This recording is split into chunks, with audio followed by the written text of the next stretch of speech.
Bloody इश्क वेद और पलक episode 33। Next morning वेद और पलक दोनों एक दूसरे से चिपक कर सोए हुए थे, बल्कि बहुत देर तक सोए थे कि तभी वेद का मोबाइल रिंग करने लगा।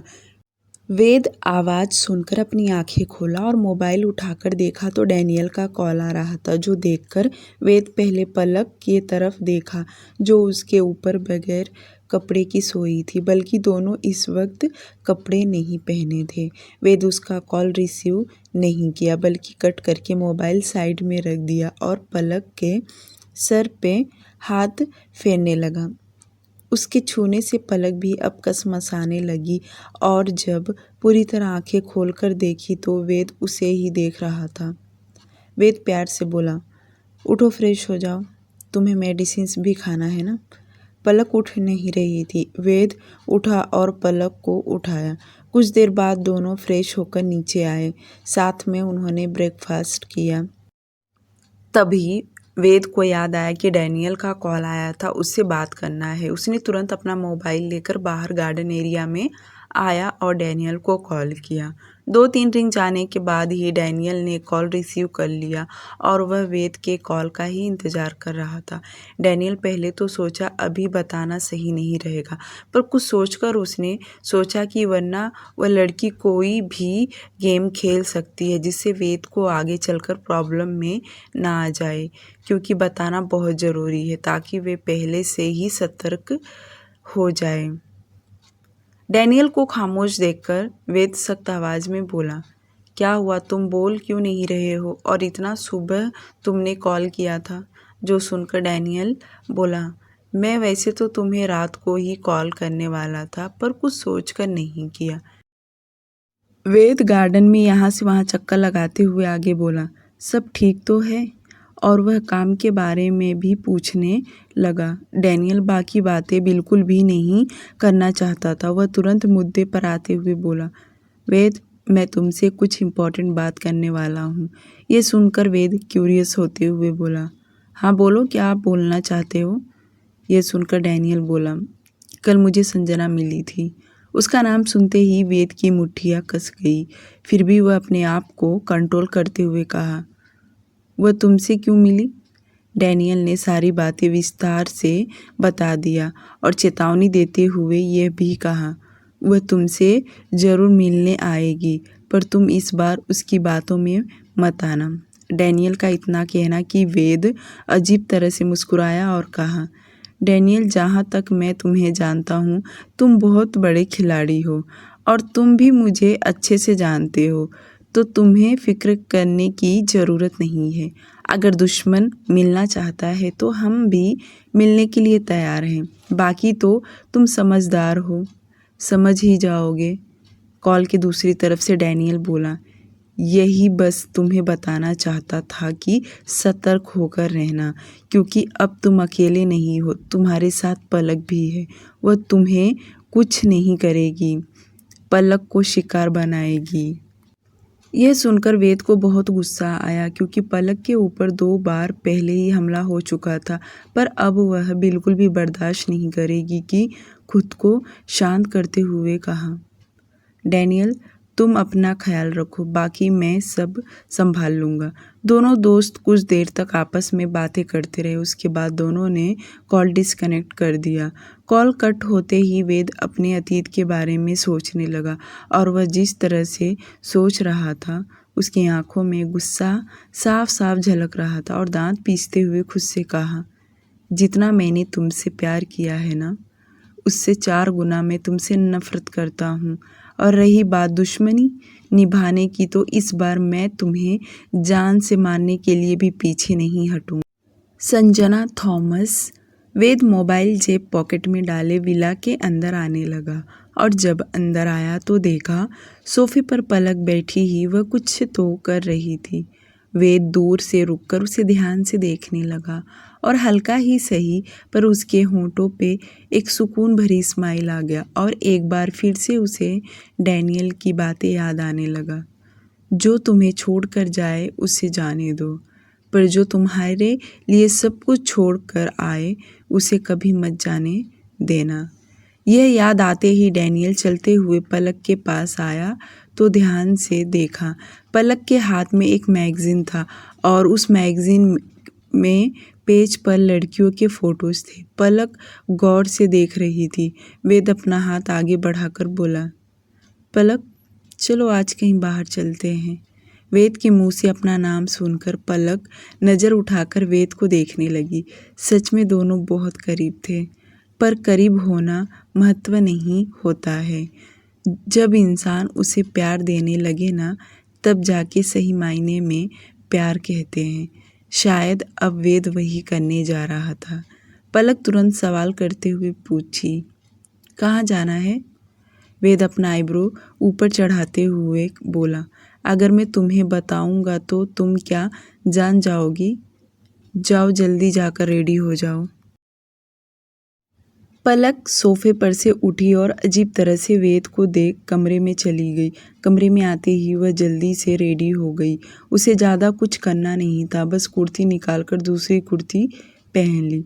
पलक जल्दी से नीचे आ गई। वेद उसका हाथ पकड़ के बाहर जाने लगा। पलक एक नज़र अपने हाथ को देखी जहाँ वेद मजबूती से उसका हाथ पकड़ा था। सच में उसे अंदर से बहुत अच्छा महसूस होने लगा। वेद का मजबूत हाथ उस पर उसके ब्रांडेड वॉच पहना था, जिससे उसके हाथ बहुत ही अच्छा दिख रहा था। दोनों विला से बाहर निकले। वेद आंखों पर गॉगल्स चढ़ाए आगे बढ़ने लगा। तभी पलक ने वेद को रोकते हुए कहा, रुको, मैं यहाँ से नहीं जाऊँगी, इधर से जाऊँगी। उसका इतना कहना कि वेद रुक गया और गर्दन घुमा के पलक के तरफ देखा, जो कदम रोककर सामने ज़मीन की तरफ देख रही थी। वेद उसकी नज़रों का पीछा करते हुए सामने ज़मीन की तरफ देखने लगा, पर उसे कुछ समझ में नहीं आया। अब पलक वेद का हाथ मजबूती से पकड़कर दूसरे तरफ से जाने लगी, पर वेद हिला नहीं, जिसकी वजह से पलक उसे देख बोली, आपको याद है आपने एक इंसान को यहाँ पे जान से मारा था और मैं यहाँ से नहीं जाऊँगी, वरना उसकी आत्मा मुझ में समा जाएगा। अब क्या ही था। वेद अपनी आँखों से शेड्स उतारते हुए आंखें सिकुड़ा कर देखने लगा। उसे यही लग रहा था, सच में यह लड़की कौन सी दुनिया में जी रही है। अगर वेद उसे ज़बरदस्ती वहाँ से लेकर जाता तो शायद पलक नाराज़ हो जाती, यहाँ तक कि फिर पैर पटक कर रोने लगती। तो आज वेद हार मानकर उसके साथ रास्ता बदल कर जाने लगा। दोनों कार में जाकर बैठ गए। 1 घंटा तक उनकी कार ट्रैवलिंग करता रहा और उनकी कार इस वक्त जंगल के बीच में तेज़ी से रफ्तार भर रहा था। पलक विंडो से बाहर देख रही थी। कई दफ़ा तो वह वेद से पूछी भी, बाहर का सीन बहुत ही अच्छा दिख रहा है। वेद मन ही मन कहने लगा, बस तुम खुश हो, मुझे अच्छा लग रहा है। थोड़ी ही देर में उनकी कार एक गेट के पास रुका। टाइगर कार में से बाहर निकला और कार का दरवाज़ा खोला। वेद और पलक दोनों बाहर निकले। सामने होटल जैसा कुछ दिखाई दे रहा था, पर बहुत ही खूबसूरत था। ड्राइवर कार को पार्किंग एरिया में लेकर चला गया। वेद और पलक चलते हुए अंदर जाने लगे। अंदर बहुत कम लोग दिखाई दे रहे थे। वे दोनों चलते हुए एकदम से अंदर चले गए कि उनके सामने 2 लोग आकर नमस्ते किए। बदले में पलक ने भी उन्हें रिप्लाई दी। पलक तो अपनी नज़र चारों तरफ घुमाकर देख रही थी। उसे यहाँ बहुत शांति और सुकून मिल रहा था। यह था तो होटल, पर यहाँ पर लोग ज़्यादा नहीं दिखाई दे रहे थे। वेद पलक का हाथ पकड़ते हुए अंदर लेकर चला गया। उसके बाद वे दोनों एक गार्डन में जाकर बैठ गए, जहाँ उनके आसपास फूलों की खुशबू के महक आ रहा था और 2 वेटर आकर उनके लिए टेबल लगाने लगे।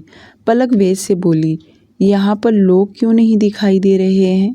जो सुनकर वेद बोला, यहाँ पर वही लोग आते हैं जिन्हें अकेले में टाइम स्पेंड करना होता है, जिन्हें भीड़ भाड़ पसंद नहीं। और यह होटल जंगल के बीच में है।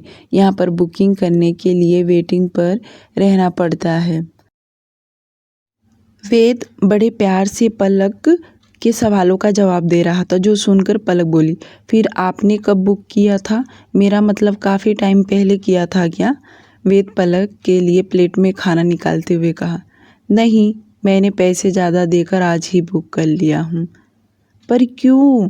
उसका इतना कहना कि वेद नज़र उठाकर उसके तरफ देखने लगा और बोला, क्या क्यों? क्या तुम्हें पसंद नहीं आया? पलक बहुत स्लो आवाज़ में बोली, पसंद तो बहुत आया, मैं तो ऐसे जगह पर पहली बार आई हूँ। वेद बड़े ध्यान से पलक को देख रहा था और प्यार से बोला, मैं जानता हूँ तुम्हारे लिए ही यह जगह नया है, इसलिए मैंने बुक किया है। मुझे पता था तुम्हें पसंद आएगा। वेद का इतना कहना कि पलक एकटक उसे देखते रह गई, मानो बहुत कुछ समझने की कोशिश कर रही थी। गुस्सा उसे इस बात का रहता था कि वेद के लाइफ में ऑलरेडी लड़की है, पर जब डैनियल ने उसे सच्चाई बताया तब से उसे वेद के लिए बुरा लगने लगा, और सबसे ज़्यादा बुरा इस बात का लग रहा था कि वेद आज भी उसे इतना ही प्यार करता है। वह अपने दिल में किसी और को नहीं बसा सकता। यह याद आते ही पलक का चेहरा मुरझा जाता। पर जब आज वेद ने कहा कि यह होटल उसके लिए बुक किया तो पलक अंदर से इमोशनल हो गई। पलक इमोशनल हो गई थी, पर वह दिखा नहीं रही थी। वेद बात चेंज करते हुए वहाँ के बारे में सब कुछ बताने लगा। वे दोनों बहुत कुछ खाने में टेस्ट किया। उसके बाद वेद पलक के हाथ पकड़ के उस होटल के अंदर लेकर चला गया। इस होटल का लुक ही अलग था। एक बड़ी बिल्डिंग थी जो उस होटल के सभी स्टाफ रहकर काम करते थे, और बाकी उसके आसपास हर टाइप होटल बनाया था जहाँ पर लोग स्टे करते थे। धीरे धीरे अब शाम भी हो गया था। वेद पलक दोनों साथ में टाइम बिता रहे थे, बल्कि आज वे दोनों बहुत खुश थे। जब रात गहरी हो गई तब वेद पलक को एक तालाब के किनारे लेकर गया जहाँ पर एकदम शांत वातावरण था। इस सन्नाटे में अगर कुछ सुनाई दे रहा था तो सिर्फ जो छोटी छोटी लहरें का सिर्फ उसी की आवाज़ सुनाई दे रहा था। आसमान एकदम सितारों से भरा हुआ था। वेद पलक का हाथ पकड़ के एकदम किनारे जाकर खड़ा हो गया। दोनों तालाब के तरफ ही देख रहे थे, बल्कि दोनों बहुत सुकून मिल रहा था। ना यहाँ कोई नेटवर्क था और ना ही किसी की शोर शराबा, बस दोनों एक दूसरे को महसूस कर रहे थे। दोनों काफ़ी देर तक शांति से खड़े होकर उन लहरों को देख रहे थे। पलक कई दफ़ा वेद के तरफ नज़र उठाकर देख रही थी, पर वेद की नज़र उन लहरों पर ही था। पलक के मन में बहुत कुछ चल रहा था, बल्कि इस वक्त उन दोनों को छोड़कर वहाँ पर कोई भी नहीं था। पलक सोच रही थी कि आज वेद से बहुत कुछ पूछूं, फिर भी उसके ध्यान आया कि क्या पता वेद कुछ बताए ना बताए, उसे कहीं गुस्सा ना आ जाए। यही सोचकर वह खामोश रही। पर उसका बार बार इस तरह से देखना, वे समझ गया था कि पलक के जहन में बहुत कुछ चल रहा है, जिसके चलते बगैर वह उसके तरफ देखे बोला, कुछ पूछना चाहती हो तो पूछ सकती हो। वेद का इतना कहना कि पलक हड़बड़ा गई, मानो उसे कैसे पता चल गया कि मैं उसे कुछ पूछना चाहती हूँ। पलक ऐसा दिखा रही थी जैसे कि वेद ने कहा इसलिए वह कुछ पूछेगी। वह अपना गला साफ करते हुए बोली, मैं तो यही पूछना चाहती थी, ये जगह बहुत अच्छी है। सच में यहाँ पर आकर जो सुकून मिल रहा है वह रोज़ की ज़िंदगी में नहीं मिलता। वेद सिर्फ इतना ही बोला। पलक इतना बोलकर चुप हो गई। वहीं वेद उसके तरफ देखा और बोला, तुम चाहो तो इसके अलावा भी मुझसे बहुत कुछ पूछ सकती हो। आज मैं तुम्हें सारी बातें बताना चाहता हूँ। आज सुबह से वेद का इस तरह से बात करना पलक अचंभित में पड़ गई थी। आखिर वेद को हुआ क्या है जो इतना नरमी से पेश आ रहा है, बल्कि उसकी माँ की तरह प्यार कर रहा है, और तो और आज उसे सवाल पूछने का अधिकार भी दे रहा है। ये सब पलक को हजम नहीं हो रहा था। पलक अपना दिमाग चलाते हुए कुछ सोची और बोली, मेरे पास इतना स्ट्रॉन्ग सवाल तो नहीं है। आप ही बता दो आपके बारे में जो ऐसी कोई बात हो जो मैं नहीं जानती हूँ। पलक का इतना कहना कि वेद लंबी सांस छोड़ते हुए कहा, तुम जब से मेरे साथ हो तुम मुझे कितना % जान चुकी हो या जानना बाकी है। वेद का सवाल सुन पलक अपनी आंखें सिकुड़ा ली, मानो यह सवाल बहुत कन्फ्यूज़न वाला था, पर पलक को जवाब तो देना था और वह अपने दिमाग पर टैप करते हुए बोली, जानी तो बहुत कुछ हूँ मैं आपके बारे में, आप बहुत बुरे इंसान हो। यह मैं इसलिए कह रही हूँ क्योंकि आप वही इंसान हो जिसके वजह से मैं आपके साथ खड़ी हूँ। ये बात मैं कभी नहीं भूलूंगी। पलक की बातें सुनकर वेद को गुस्सा नहीं आया। पलक को ऐसा लग भी रहा था कि वेद कहीं भड़क ना जाए, पर वह जरा भी गुस्सा अपने चेहरे पर जाहिर नहीं होने दिया। पलक आगे बोली, देखो मैं कोई % तो नहीं बता सकती, पर हाँ इतना कह सकती हूँ कि आपका बहुत सारे चेहरे हैं। एक और चेहरा जो आप लोगों को जान से मारने तक का भी ख्याल नहीं करते हो। दूसरा वह जो आप बहुत केयरिंग करते हो। और भी ऐसे आपके बहुत सारे चेहरे हैं जो मैं गिना नहीं सकती। पलक बहुत सीरियस होकर यह सब बोल रही थी और वेद को अच्छा भी लग रहा था कि पलक उसे बहुत हद तक जान चुकी है। वेद खामोशी से उसकी बातें सुनते रहा, बल्कि उसे भी अच्छा लग रहा था कि पलक उसकी कमियां या गलतियां सारी बातें उसके मुंह पर बता रही है। वेद आगे बोला, बस तुम इतना ही मुझे जानती हो? हाँ तो और क्या जानूंगी। पलक इतना बोलकर चुप हो गई कि तभी उसे डैनियल की बातें याद आ गया।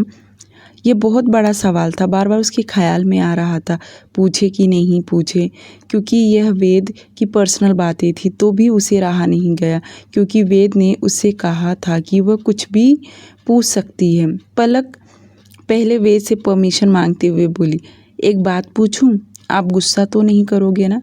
वेद अपना सिर ना में हिला दिया। पलक उंगली दिखाते हुए बोली, आपने कहा इसलिए पूछ रही हूँ, तो गुस्सा मत करना। बताना रहेगा तो बताना, वरना कह देना कि नहीं बता सकता हूँ। वेद को भी जैसे समझ चुका हो कि पलक किस टॉपिक पर बात करना चाहती है। वेद हल्का स्माइल दिया। उसकी स्माइल देखकर पलक भी मुस्कुरा दी और बोली, आपकी गर्लफ्रेंड क्यों छोड़कर चली गई? मेरा मतलब आप चाहते तो उससे ज़बरदस्ती भी शादी कर सकते थे, पर आपने क्यों नहीं किया? पलक का सवाल सुनकर वेद को गुस्सा आया, पर पलक के ऊपर नहीं, संजना के ऊपर। पलक अपने सवाल पूछकर घबराई हुई नज़रों से वेद को देख रही थी। वहीं वह 2 मिनट शांत रहा, उसके बाद मुंह खोला, तब मेरी औकात नहीं था इसलिए वह छोड़कर चली गई। पलक के इतना बड़ा सवाल पूछने पर वेद ने एक ही लाइन में जवाब दिया, क्योंकि वह बातों को घुमा फिरा के बिल्कुल भी नहीं बोला। वह बारीकी से बिल्कुल भी एक्सप्लेन नहीं किया। 100 सवाल का एक जवाब, सब खत्म। पलक अपने होठों को आपस में दबाने लगी कि वह आगे क्या पूछे। पलक आगे बोली, वैसे आप तो बहुत अमीर हो, आप तो उसे अभी भी हासिल कर सकते हो। पलक ये सवाल पूछना तो नहीं चाहती थी, पर इस सवाल का जवाब जानना उसके लिए बहुत ज़रूरी था। पलक का ये सवाल सुनकर वेद उसकी आंखों में देखने लगा। पलक भी बिना पलके झपकाए उसकी आंखों में देख रही थी। वेद बोला, आज जो वेद तुम्हारे सामने खड़ा है ना, अगर वह लड़की मरती भी रहेगी और साक्षात भगवान आकर कहे कि वेद तेरे हाथों से उसे पानी पिला दे तो वह बच जाएगी, तो मैं उस ऊपर वाले से भी लड़ाई करने के लिए तैयार हो जाऊंगा, पर उसे पानी नहीं पिलाऊंगा। वेद के जवाब सुनकर पलक समझ गई कि वेद के अंदर किस हद तक नफरत भरा है, पर पलक तुरंत विरोध करते हुए बोली, यह तो आप उससे नफरत कर रहे हैं, बात यहाँ प्यार की हो रही है। क्या आप उसे अभी भी हासिल कर सकते हैं? वे सीरियस होते हुए कहा, शायद तुम मेरी बातें समझ में नहीं आया। क्यों मैं उसे हासिल करूं? वजह, कोई वजह बताओ। क्योंकि आप उससे प्यार करते थे। तो वही तो कह रहा हूँ, करता था पर अब नहीं करता हूँ। तो क्यों उसे हासिल करूं? और उसने किसी और से शादी कर ली है, वह अपनी लाइफ में खुश है, तो मैं क्यों उसकी लाइफ में इंटरफेयर करूं? मैं अपनी जगह खुश हूँ और मैंने उसे भुला दिया है। अगर वह मेरे सामने भी खड़ी रहे तो मुझे कोई फ़र्क नहीं पड़ता। वेद का जवाब सुनकर पलक को बहुत अच्छा लगा, बल्कि उसका दिल कर रहा था कि वह वेद के गले लग जाए। और वह सही तो कह रहा था कि अब वह उसे भूल चुका है और उसने शादी कर ली है तो सवाल ही नहीं उठता उसे हासिल करने का। पलक एकदम खामोश हो गई, जो देखकर वेद अपना कंधा उचकाते हुए कहा, क्या तुम्हें और कुछ पूछना है? जो भी पूछना है आज ही पूछ लो, क्योंकि मैं इस टॉपिक के बारे में बार बार तुम्हें नहीं बता सकता। पलक तुरंत सिर नामे हिला दी और उसे अब रहा नहीं गया। वह झट से वेद के गले लग गई। पलक ऐसा इसलिए की क्योंकि वेद सचमुच अकेला है। जब उसे किसी की ज़रूरत था तभी भी उसे अपनों ने सहारा नहीं दिया और आज भी वह अकेला पड़ गया है, इसलिए इस तरह का इंसान बन चुका है। पर उसमें कोई बुराई नहीं था। पलक का सिर वेद के चेस्ट पर था और दोनों हाथ उसके गले में डाल दी। पलक का अचानक से ऐसा करना वेद को भी बहुत अच्छा लगा। शायद यही सालों पहले उसे चाहिए था, जिसके लिए वह तरस चुका था और आज पलक उसकी कमियों को पूरा कर रही थी। वेद भी उसे अपनी बाहों में भर लिया। वेद पलक को कस के गले लगाते हुए कहा, तुम इसी तरह मेरे साथ रहोगी ना? वेद ने जैसे ये कहा कि पलक की धड़कनें धक धक करने लगा। सच में वह जो चाह रही थी वही उसके साथ हो रहा था। वह यही सब वेद से उम्मीद लगाए बैठी थी कि कब वह कुछ इस तरह की बातें करे। पलक वैसे ही वेद के गले लगे बोली, कभी नहीं जाऊंगी, हर मुसीबत में आपके साथ रहूंगी, आपका हर मुसीबत में सामना करना चाहती हूँ। वेद के लिए इस तरह से किसी ने कहा नहीं था, तो उसके लिए आज बहुत स्पेशल डे था। वैसे दोनों बहुत बार इंटीमेट हो चुके हैं, पर जो यह केयरिंग वाला फीलिंग्स था यह अब उनमें दिखाई दे रहा था। यह बातें करना बहुत ज़रूरी होता है, तब तक इंसान सामने वाले की फीलिंग्स नहीं समझ सकता। वह सिर्फ अपने तरीके से उसे अंदाज़ा लगा सकता है कि वह किस तरह का है। और आज जब दोनों ने बातें करना शुरू किया तब जाकर बहुत कुछ समझ में आया। वे दोनों वहीं बैठे घंटे भर बातें करते रहे। अब संजना के टॉपिक पर बातें नहीं कर रहे थे, बल्कि अपने टॉपिक पर बातें कर रहे थे। पलक भी अपने रिलेटेड बहुत कुछ बता रही थी कि वह गांव में क्या करती थी, उसकी फ्रेंड, उसकी पढ़ाई लिखाई, उसकी फैमिली में नोक झोंक। पर वेद के पास ऐसा कुछ नहीं था। पर हाँ, वह भी अपने बचपन का कुछ बताया जो सुनकर पलक को भी अच्छा लगा। उसके बाद वह दोनों होटल में आ गए, पास में ही था। आने के बाद दोनों साथ में एक ही बेडरूम में एक ही बेड पर सोए। आज दोनों बहुत खुश थे। जब दोनों बेड पर सोए तो वेद पलक के चेहरे को पकड़ किस करने लगा। पलक भी उसके किस का रिस्पॉन्स दे रही थी। धीरे धीरे दोनों एक दूसरे के कपड़े भी हाथों से उतार रहे थे। कुछ ही देर में दोनों बगैर कपड़े के बेड पर थे। पलक वेद के ऊपर थी, वह उसे किस भी कर रही थी और एक हाथ से उसके हार्डनेस को भी पकड़ी थी, जो काफ़ी तक हार्ड हो चुका था। पलक हल्का हल्का उसे सहलाते जा रही थी और उसके हाथ टच होते ही वह बहुत ज़्यादा कड़क हो चुका था, बल्कि ऑलमोस्ट दोनों रेडी हो चुके थे। वेद ने एक झटके में पलक को साइड में पटक दिया और खुद उसके ऊपर आते ही अपना हार्डनेस उसके सॉफ्टनेस में एंटर हुआ। पलक के मुंह से हल्का आह निकल गया और इसी के साथ दोनों एक होने लगे। काफ़ी हद तक कमरे में पलक की सिसकियाँ सुनाई दे रही थी और वेद लगातार अपनी स्पीड बढ़ा रहा था और उसके दोनों हाथ उसके मुलायम हिस्से को पकड़ के अपने मुंह में ले रहा था। करीब 2 राउंड करने के बाद वेद उसके ऊपर से उठा और पलक को अपनी बाहों में भर लिया। करीब 10 मिनट के बाद पलक शांत हुई, क्योंकि इंटीमेट होने की वजह से बहुत लंबी लंबी सांस ले रही थी। शांत होने के बाद पलक उसके चेस्ट पर उंगलियां फेरते हुए बोली, अगर मैं प्रेग्नेंट हो गई तो? पलक का सवाल सुनकर वेद उसकी आंखों में देखने लगा और उसके चेहरे पर हाथ फेरते हुए कहा, यह तो मेरे लिए गुड न्यूज़ रहेगा। जो सुनकर पलक बोली, गुड न्यूज़ तो रहेगा, पर लोग क्या कहेंगे? ऐसे तो मेरे घर वालों को यही लगेगा कि मैं सचमुच गिरी हुई लड़की हूँ। जो लोगों ने मुझ पर इल्ज़ाम लगाया वह सच में बदल जाएगा, वह उसी को हकीकत मानेंगे।